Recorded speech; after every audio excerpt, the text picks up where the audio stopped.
नमस्कार, मैं हूं राहुल सिन्हा। सभी न्यूज मित्रों का स्वागत है। सत्ता की शुरुआत में सत्य पे सत्ता, यानी 7 खबरें और दिलचस्प जानकारियां।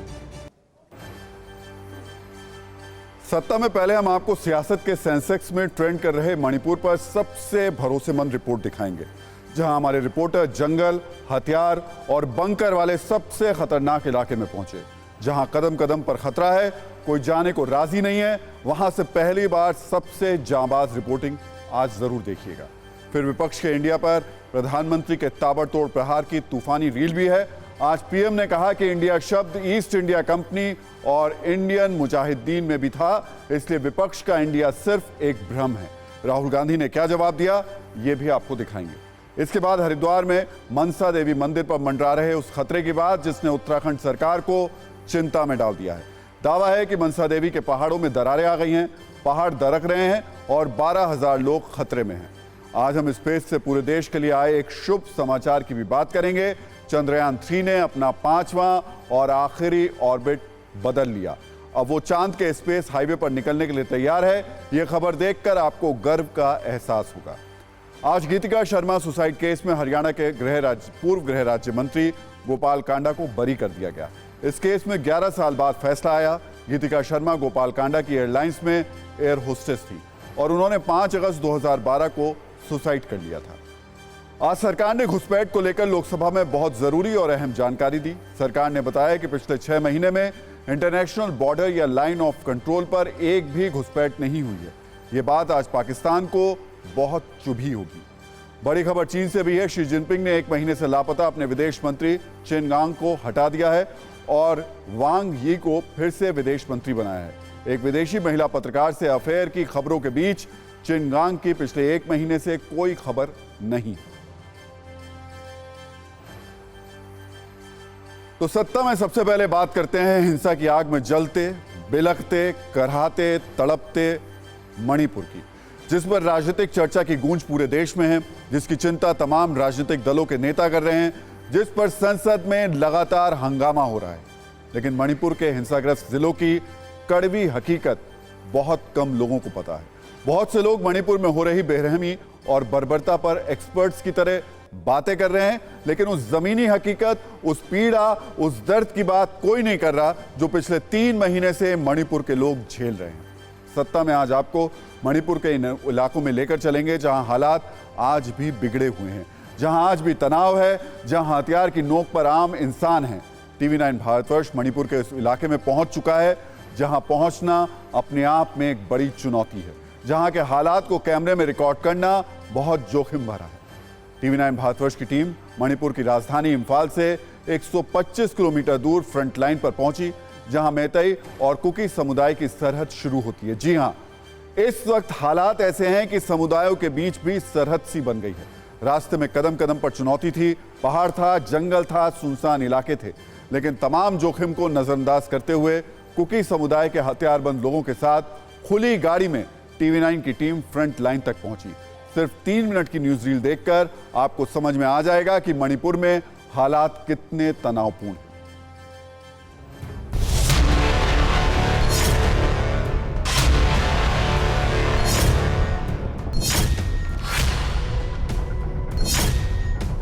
फ्रंट लाइन की तरफ बढ़ते हुए पहाड़ों के ठीक बीचों बीच इसी रास्ते पर हमें एक पोस्ट दिखाई दी और ये देखिए पोस्ट पर यहाँ पर तमाम जो वॉलंटियर्स हैं वो यहाँ पर मौजूद हैं। 24 घंटे यहाँ पर ड्यूटी दे रहे हैं ताकि जो विरोधी गुट है वो अंदर एंटर ना कर पाए। जानने की कोशिश करते कि आखिरकार इस पोस्ट की जरूरत क्यों पड़ी। सिर्फ और सिर्फ अपने ज़मीन को प्रोटेक्ट करने के लिए आए हम लोग, ना ही हमें उनका ज़मीन चाहिए। सिर्फ और सिर्फ हमारा जो भी गाँव जलाया गया है वो हम लोग वापस लेना चाहते हैं।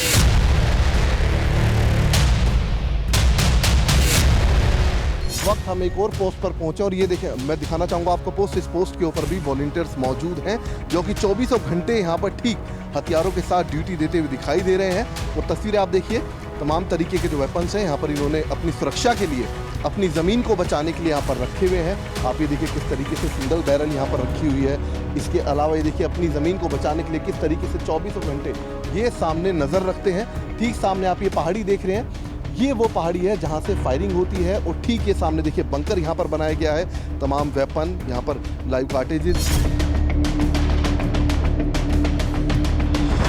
2 months From the conflict, they're already here. It's a Renkai village volunteer. They have been here for the past 2 months. I'm here because I need to protect my land.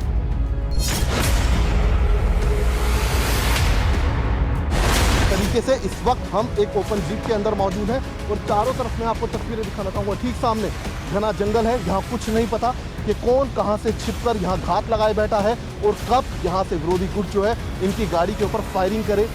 और यही वजह है कि इस वक्त हमने अपनी सुरक्षा के लिए बाकायदा यहाँ पर जो बुलेट प्रूफ जैकेट होती है वो यहाँ पर पहनी। और ठीक इस तरीके से इस वक्त ये तमाम वॉलंटियर्स हैं जो कि अलग अलग पेशे से हैं, लेकिन अपनी, जैसा कि इनका दावा है कि अपनी ज़मीन को बचाने के लिए इन्होंने अपने हाथों में हथियार उठाए हैं और इस वक्त ये लोग हमारे साथ उसी फ्रंट लाइन की तरफ बढ़ रहे हैं।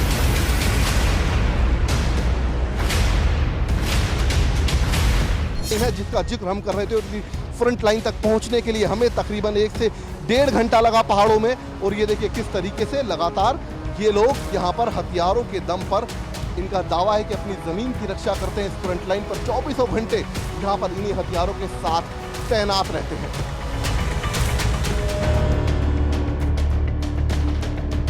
आरपीजी है और ये देखिए तकरीबन 3 फीट लंबी इसकी नाल है और बताया जाता है कि 1.5 किलोमीटर के करीब की इसकी रेंज है। और ये देखिए इसमें जो शेल डाले जाते हैं वो भी इस तरीके से बनाए गए हैं।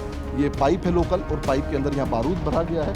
और देखिए किस तरीके से ये जो लोकल मेड ये आरपीजी है, इसका इस्तेमाल यहाँ पर बाकायदा किया जा रहा है।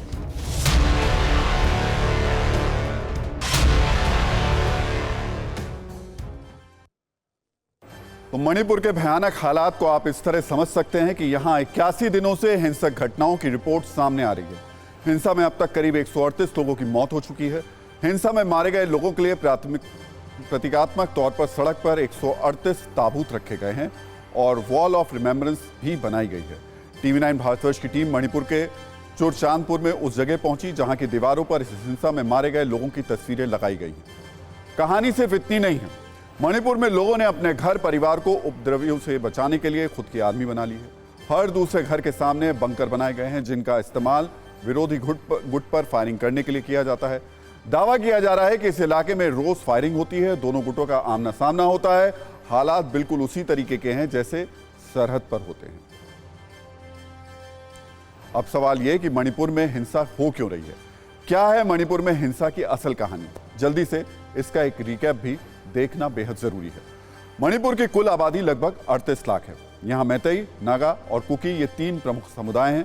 मैतेई समुदाय में अधिकतर संख्या हिंदुओं की है। मैतेई जनसंख्या का 8% मुस्लिम है जिसे मैतेई पंगल कहा जाता है। राज्य में 34% जनसंख्या वाले नगा और कुकी को ST का दर्जा मिल चुका है। 50% जनसंख्या वाले मैतेई समुदाय को OBC का दर्जा है। बाकी 16% में अन्य समुदाय हैं। मैतेई समाज की चिंता यह है कि वो पहाड़ी भूमि नहीं खरीद सकते, जबकि कुकी और नगा पहाड़ी और समतल दोनों क्षेत्रों में भूमि खरीद सकते हैं। दावा है कि कुकी और नागा जनजाति आदिवासी आरक्षण का लाभ लेकर मणिपुर की 90% जमीन पर कब्जा करके अमीर हो गए हैं, जबकि मैतेई का कहना है कि बहुसंख्यक होने के बावजूद उनके पास सिर्फ 10% जमीन पर ही कब्जा है।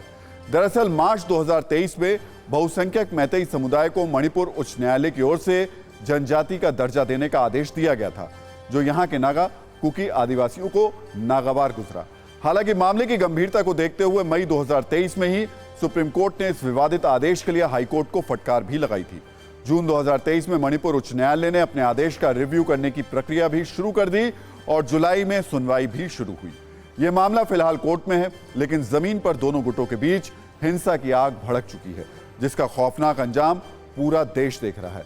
नगा कुकी का तर्क है कि मैतेई समुदाय को आरक्षण देना गलत होगा, क्योंकि राज्य की 60 में से 40 विधानसभा सीट पहले से ही मैतेई बहुल है। मैतेई को आरक्षण मिलने से अधिकारों का संतुलन बिगड़ जाएगा।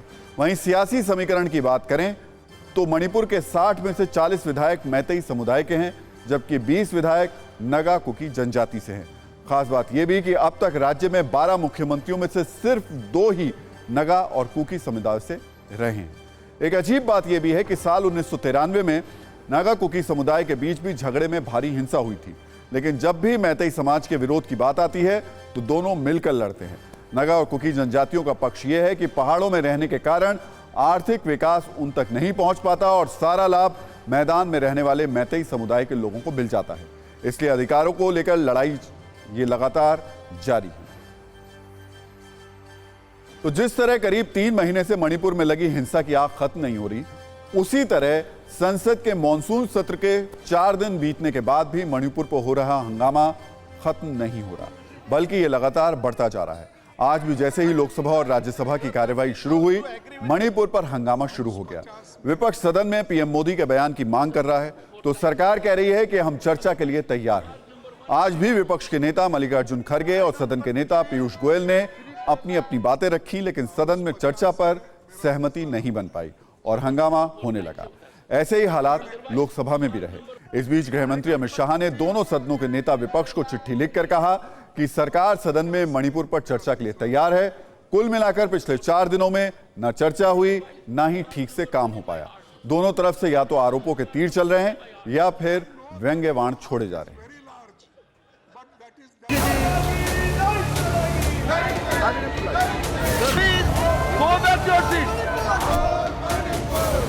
बात करना चाहते हैं 2.5 आवर्स का, क्यों आप इस पे बात करने के लिए तैयार नहीं है? क्यों मोदी साहब यहाँ नहीं आते और बात नहीं करते? क्यों अपनी बात को नहीं रखते यहाँ पर? क्यों हमको समझाते नहीं? नहीं, वहाँ जो घटना घटी उसको बोलना चाहिए।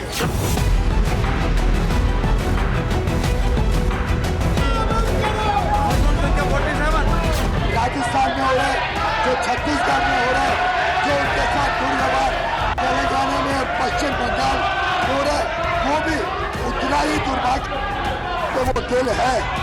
तो आप तुरंत चर्चा शुरू करिए और सबके सामने आपके कारनामों के बारे में पूरा पता चले। मणिपुर के ऊपर चर्चा बहुत जरूरी है और वो होनी चाहिए चर्चा। ये सुनने को तैयार नहीं है। गृह मंत्री जी जब बताएंगे कि जब इनके समय में इतनी बड़ी संख्या में लोगों की मौत हुई मणिपुर में, तब इनके प्रधानमंत्री कहाँ थे? जनता आपको देख रही है, चुनाव में जाना है, जनता के वोट को ध्यान में रखे और मणिपुर जैसे संवेदनशील इश्यू पर चर्चा के लिए उचित माहौल सदन में बनाइए, ऐसी मेरी विनंती है। आपका धन्यवाद। नरेंद्र मोदी जी जो कि सदन में जवाब देने से बच रहे हैं, शर्मा रहे हैं, क्योंकि उनके पास कोई उत्तर नहीं है। गृह मंत्री स्वयं बार बार विपक्ष से ये दरखास्त कर रहे हैं कि वो सदन में चर्चा करें।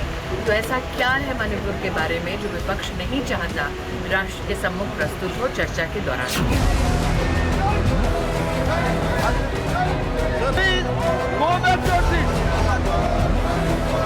और सदन में जवाब तो देना पड़ेगा प्रधानमंत्री, ऐसी बात चर्चा तो करें, तो भी बहस करें, हम भी जवाब तो देंगे और बात निकलेगी पांडे जी तो बहुत दूर तक जाएगी।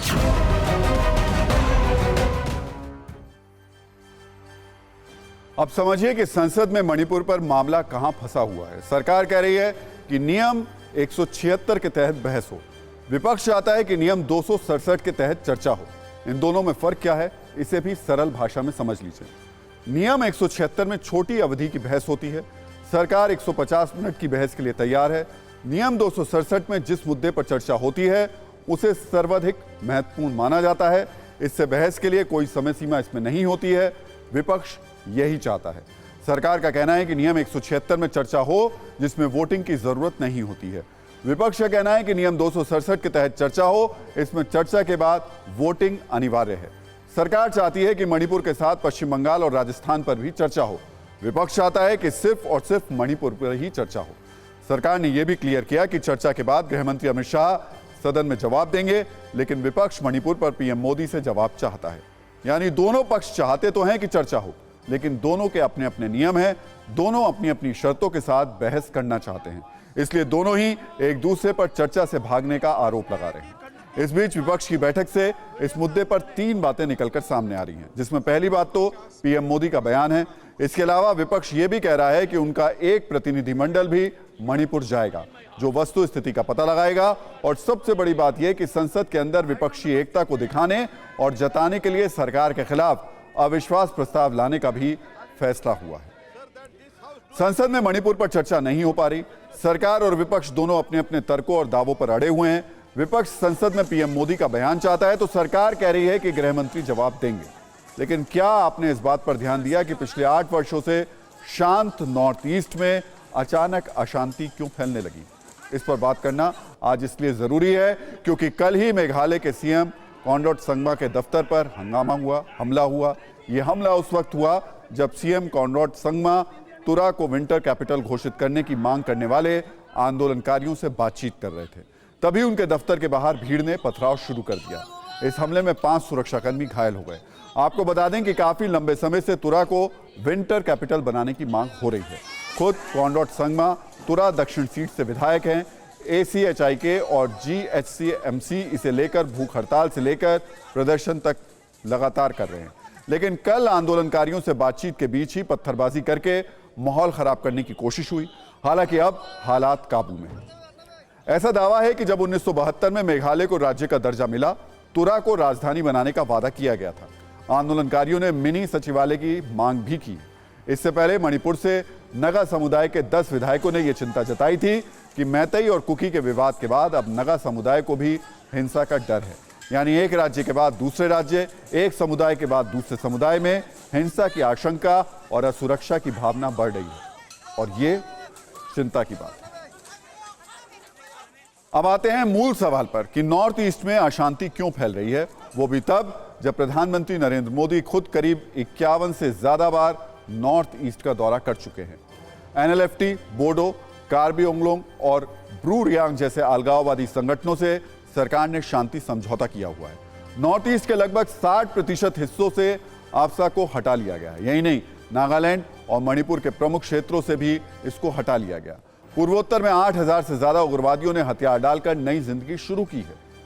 अगर विकास के मामले में देखें तो पिछले 9 साल में पूर्वोत्तर राज्यों में 9 एयरपोर्ट से बढ़ाकर 17 एयरपोर्ट हो चुके हैं।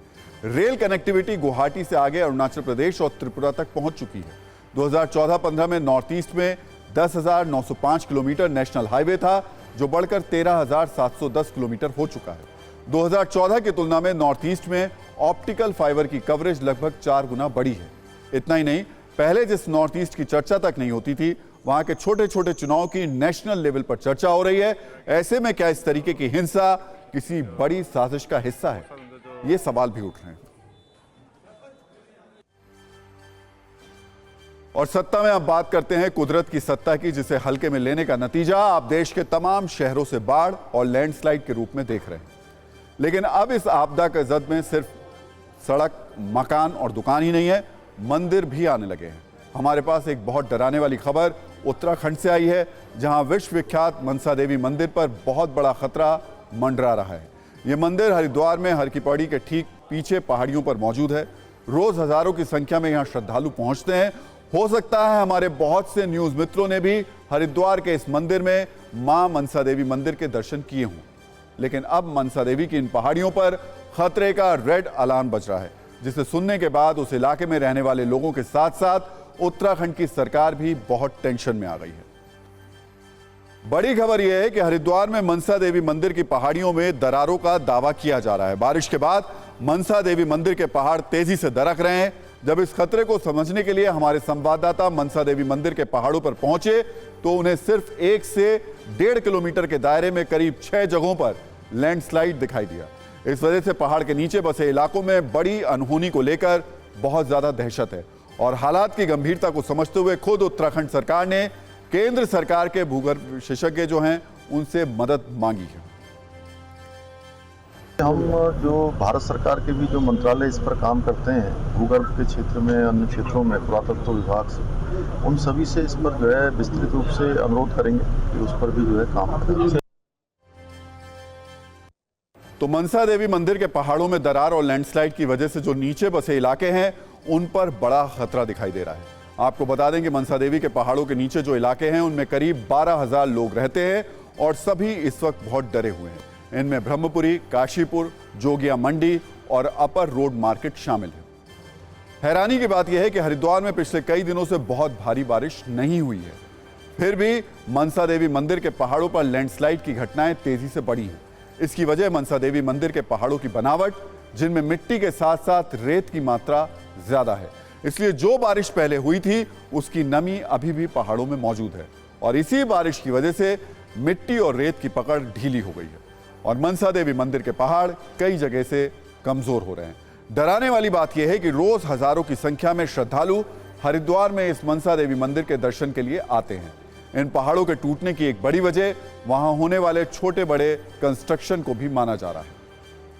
सबसे पहले हम आपको ग्राउंड जीरो से टीवी9 भारतवर्ष की एक एक्सक्लूसिव रील दिखाते हैं, जिसे देखने के बाद आप ये अंदाजा लगा पाएंगे कि हरिद्वार में मां मनसा देवी के मंदिर पर खतरा कितना ज्यादा है।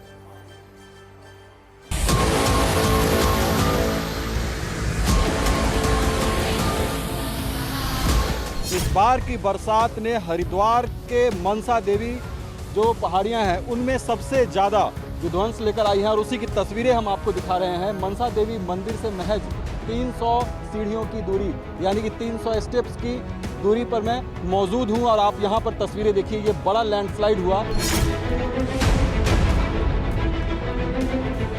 10-12 दिन पहले जो है पूरा का पूरा पहाड़ जो है नीचे सड़क को नीचे लेके चला गया और पूरा रास्ता बंद हो गया है।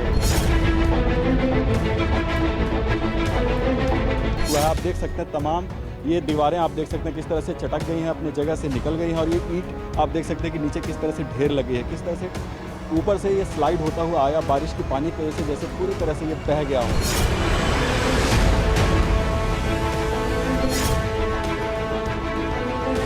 तो सही से मरम्मत नहीं करवा पाता है कोई भी, क्योंकि इसका कच्चा पहाड़ है, मिट्टी वाला है, सड़कें हर बार बनती है और बारिश होता बह जाता है। तरीके से ज़मीन यहाँ पर खिसकती जा रही है, वो आप साफ साफ यहाँ पर देख सकते हैं कि ये भुरभुरी जो मिट्टी होती है वो है और उसके अंदर पहाड़ है। तो जब ये गीला होगा तो जाहिर तौर पर ये दरकने शुरू होंगे और यहाँ पर भूस्खलन लगातार होते रहेंगे। आने वाले समय में क्या होगा, ये मनसा देवी हमारी सीधा हरती फुट पे पहुँच जाएगी, इसलिए ट्रीटमेंट होना बहुत ज़रूरी है, नहीं तो आगे चल के दिक्कत आ जाएगी। मनसा देवी मंदिर से बेहद करीब जो रोपवे का स्टेशन है वहाँ के बिल्कुल सटे हुए ये लैंडस्लाइड जो है वो आपको देखने को मिलेगा, जहाँ पर पूरी तरीके से ये जो स्ट्रक्चर था, इसका प्लेटफॉर्म था उसको ध्वस्त कर दिया है। ये पूरा का पूरा लैंडस्लाइड जोन है, यहीं पर लैंडस्लाइड हुआ और पूरी की पूरी सड़क जो है वो नीचे खिसक कर जा चुकी है। आप देख सकते हैं कि पीछे से नई सड़क आती हुई दिखाई दे रही थी, लेकिन यहाँ पर जब हम आगे की ओर बढ़ रहे हैं तो कोई सड़क नहीं है। पूरे सर्वे के बाद ये जो भी जियोलॉजिस्ट वगैरह और जो भी एक्सपर्ट वगैरह सजेस्ट करेंगे उसी आधार पर हम लोग कार्रवाई करेंगे।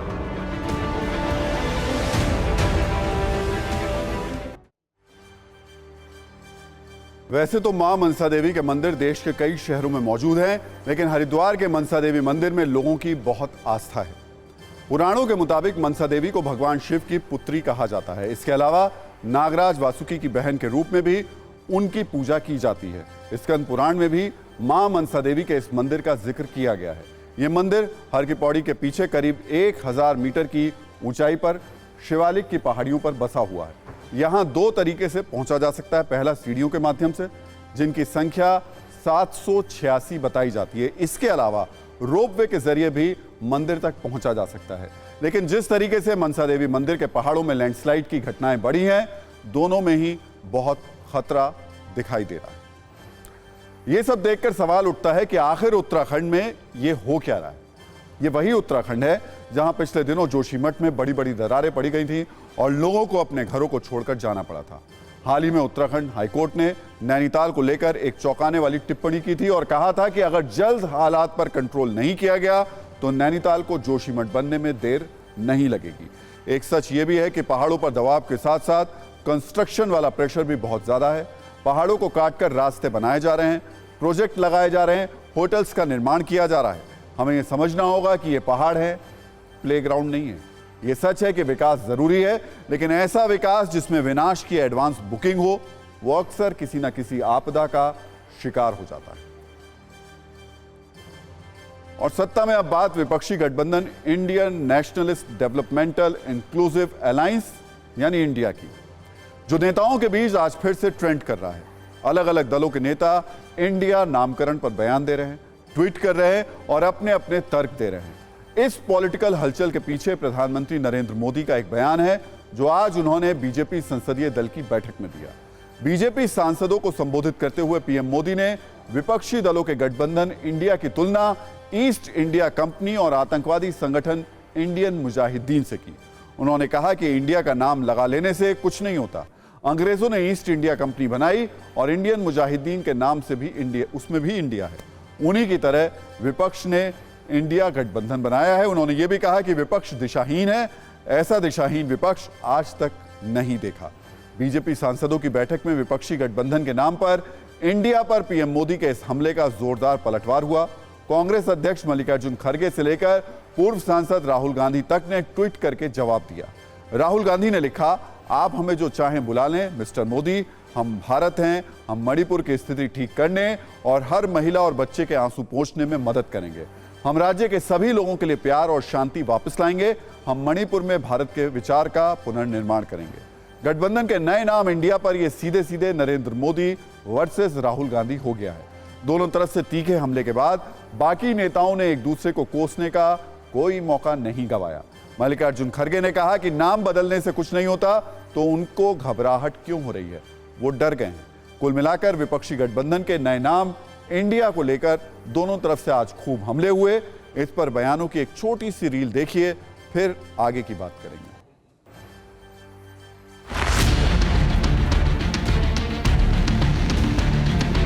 प्रधानमंत्री ने जो कहा है उसमें यही है कि उन्होंने ईस्ट इंडिया और कई इसमें कहा है। उन्होंने इंडिया ये जो नाम हमारे अलायंस पार्टी के लिए रखा, उनकी घबराहट क्यों?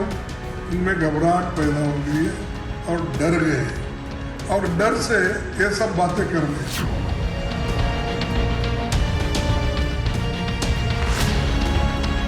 उन्होंने सच्चाई बताई है, चेहरे पर चेहरे लगा लेते हैं लोग।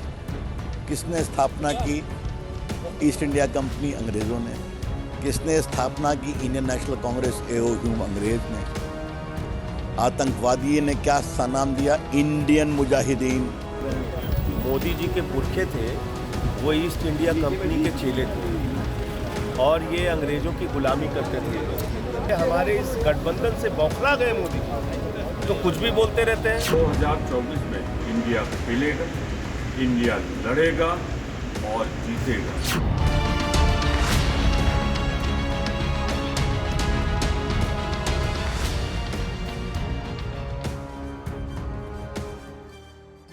एक बात नोट किया आपने, प्रधानमंत्री नरेंद्र मोदी ने विपक्ष के इंडिया वाले नामकरण पर हमले के लिए अपनी टीम को आज एक नई स्ट्रेटेजी दे दी।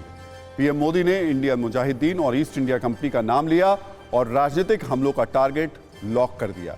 ये ठीक उसी तरीके से है जैसे मिसाइल का टारगेट लॉक किया जाता है जो विरोधी के अड्डे में तबाही मचाता है। बस यहाँ अड्डा नहीं है, यहाँ ऊंचे ऊंचे राजनीतिक नैरेटिव हैं जिन पर मोदी अटैक हो गया है। आप रैपिड फायर अंदाज में एक बार देखिए कि कैसे उनके मंत्री, सांसद और नेता उस टारगेट पर अटैक कर रहे हैं जिसे पीएम मोदी ने लॉक किया है। ऐसे आतंकवादी संगठन भी हैं, वो भी इंडिया के नाम से रख रहे हैं। तो समझा भारत के लोग भोले हैं, इंडिया के नाम पे आप ठग लो। कंपनी ने भी इंडिया शब्द लगाया था भारतीयों को भ्रमित करने के लिए। इंडिया के नाम से लोग यहाँ पर घुसे, वो ईस्ट इंडियन कंपनी हो या आतंकवादी का रूप हो। ये अंग्रेजों ने ईस्ट इंडिया कंपनी का गठन किया था। फिर देश के लोगों को गुमराह करने के लिए इन अंग्रेजों ने इंडियन नेशनल कांग्रेस का जन्म दिया। नाम में तो वैसे ईस्ट इंडिया कंपनी के भी इंडिया था, नाम में तो वैसे इंडियन मुजाहिदीन में भी इंडिया है।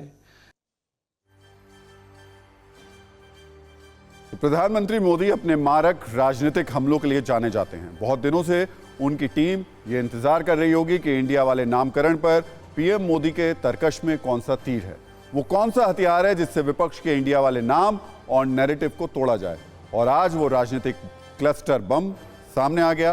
क्लस्टर बम हम इसलिए कह रहे हैं क्योंकि ये वो बम होता है जो शुरुआत में देखने में एक ही होता है, लेकिन बाद में उसमें से एक साथ कई बम निकलते हैं और बड़े क्षेत्र पर कॉर्पोरेट बॉम्बिंग कर देते हैं। नरेंद्र मोदी ने विपक्ष पर हमला किया, फिर टीम ने हमले शुरू कर दिए। अब आगे आने वाले दिनों में मोदी की इसी फायरिंग को बार बार रिपीट किया जाएगा। बीजेपी को उम्मीद होगी कि इससे विपक्ष अवश्य घायल होगा, जबकि विपक्ष इसे एक और मौके की तरह देख रहा है और विमर्श की गेंद को अपने पाले में ला रहा है। देखते हैं माहौल को सेट करने के इस युद्ध में बीजेपी और विपक्ष में से कौन किस पर भारी पड़ता है। तो हम एक तरफ आपको बता रहे हैं कि ये लड़ाई चल रही है एनडीए वर्सेस इंडिया की, लेकिन इस सब के बीच में लड़ाई जो संसद में चल रही है उसमें कई तस्वीरें देखने को मिल रही हैं। संसद में सिर्फ जगदीप धनखड़ ने सांसद राघव चड्ढा को नसीहत ही नहीं दी है। अब हम एक और दूसरी कहानी आपको बताने वाले हैं कि कैसे, खासतौर से हमने कल देखा था संजय सिंह के साथ जो हुआ था, लेकिन अब राघव चड्ढा के साथ भी संसद में देखने को कुछ और तस्वीर दिखाई दी। संसद में आज जब राघव चड्ढा से जगदीप धनखड़ बात कर रहे थे तो दिल की कुछ बात शुरू हो गई। इस दौरान धनखड़ ने खड़गे को संबोधित करते हुए कहा कि आप मेरे दिल में नंबर 1 हैं। इस पर खड़गे ने कहा कि मुझे मालूम है कि आपका दिल बहुत बड़ा है, लेकिन इस तरफ के लिए नहीं बल्कि उस तरफ के लिए। एक बार देखिए दोनों नेताओं के बीच किस तरह दिल की बात हुई। ये सत्ता की एक दिल वाली कुंजी है। जो मैं नोटिस दिया था 267 पे, उस 50 में मेरा तीसरा नंबर है। सर वो टाइम से होता है sir, otherwise you are number 1 in my heart. So you are number 1 in my heart. I know that your heart is very large, but that is that side, not this side.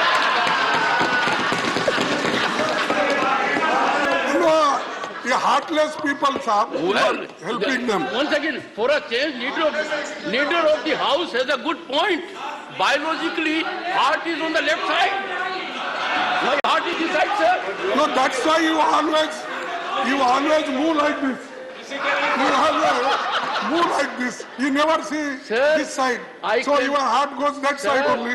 I can never score a point because you have a huge experience. I don't think anyone in the house can match it. No, okay, sir. Thank you for your good words.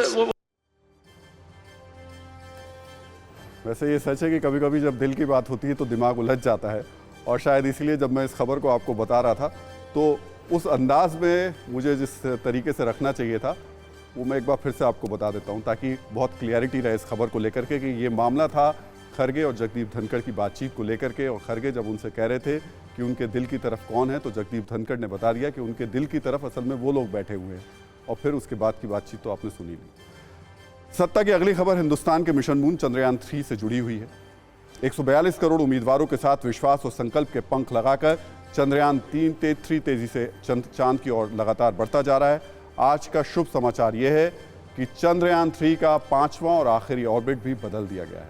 आज दोपहर 2 से 3 के बीच चंद्रयान 3 आखिरी orbit में पहुंचा। इसकी जानकारी इसरो ने दे दी है। अब चंद्रयान 3 पृथ्वी से 1,27,609 किलोमीटर की दूरी पर पहुंच चुका है और अभी उसे चांद तक पहुंचने के लिए 2,56,000 किलोमीटर से भी ज़्यादा का सफ़र तय करना है। चंद्रयान 3 के इस कक्षा में पहुंचने से इसकी कक्षाएं बदलने का काम खत्म हो गया है और अब चंद्रयान 3 को चंद्रमा की ओर भेजने के लिए लूनर ट्रांसफर जो ट्रेजेक्ट्री है उस पर उसको भेजा जाएगा। इसे आप पृथ्वी और चांद के बीच का स्पेस हाईवे भी कह सकते हैं। 31 जुलाई और 1 अगस्त की मध्यरात्रि को स्लिंग शॉट यानी गुलेल से फेंके गए पत्थर की तरह यह स्पेसक्राफ्ट पृथ्वी की कक्षा छोड़कर चंद्रमा की ओर बढ़ेगा। इस स्पेस हाईवे पर चंद्रयान करीब 5 दिनों तक यात्रा करेगा और अपनी उड़ान को आगे बढ़ाएगा। चांद तक पहुंचने के इस तरीके को डायरेक्ट ट्रांसफर कहते हैं। इनमें 3 से 6 दिन का इसमें वक्त लगता है। 1969 में भेजे गए अपोलो 11 अंतरिक्षयान को इस ट्रांसफर में 3 दिन लगे थे। 2019 में भेजे गए चीन के चांग ई4 अंतरिक्षयान को 5.5 दिन लगे थे और 2022 में भेजे गए अमेरिका के आर्टेमिस 1 को 6.5 दिन लगे थे। अलग अलग मिशन को अलग अलग समय इसलिए लगता है क्योंकि ग्रेविटी और टाइमिंग के कारण दूरी कम या ज्यादा हो जाती है। अगर सब कुछ उम्मीदों के अनुसार हुआ तो 5 अगस्त को चंद्रयान 3 चंद्रमा की ऑर्बिट में पहुंचेगा और 23 अगस्त को यह चंद्रमा पर लैंड करेगा।